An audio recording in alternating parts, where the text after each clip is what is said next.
புழுங்கல் அரிசியை ரேஷன் அரிசியை ஊற வச்சு 10 நிமிஷம் கழிச்சு ஒரு 5 முறை நல்லா கை போட்டு தேய்ச்சி கழுவுங்க. அந்த அழுக்கெல்லாம் வந்துடும்.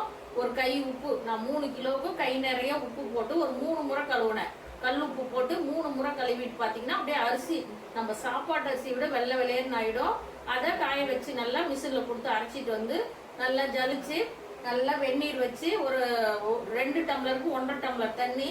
ஒவ்வொரு மாவு தண்ணி இருக்கும், ஒவ்வொரு மாவு தண்ணி இருக்காது. அதனால நீங்கள் கொதிக்கிற தண்ணியில் ஒரு கொஞ்சம் சிட்டிகை சால்ட்டு, ஒரே ஒரு ஸ்பூன் கார்ன்ஃப்ளவர் மாவு. கார்ன்ஃப்ளவர் மாவு இல்லைன்னா மைதா ஒரு ஸ்பூன் போட்டுக்கோங்க. போட்டுட்டிங்கன்னா அந்த சாஃப்டாக இருக்கும். ரொம்ப நேரம் மணிக்கணக்காக வச்சுருந்தா கூட அந்த சாஃப்டாக இருக்கும். கார்ன்ஃப்ளவர் மாவில் ரொம்ப சத்து, அதனால ஒன்றும் தப்பே கிடையாது. அதை கலந்து நல்லா மாவில் ஒரே ஒரு சிட்டிக்கு உப்பு போட்டு நல்லா கலந்து அதுக்கப்புறம் தண்ணி ஊற்றி ஸ்பூனில் கலருங்க. நம்ம தண்ணி கொதிக்கிற தண்ணி ஊற்றி கிளறி ஒரு அப்படியே மூடி ஒரு 2-3 நிமிஷம் மூடி வச்சுட்டு அதுக்குள்ளே இட்லி குண்டாலாம் ரெடி பண்ணி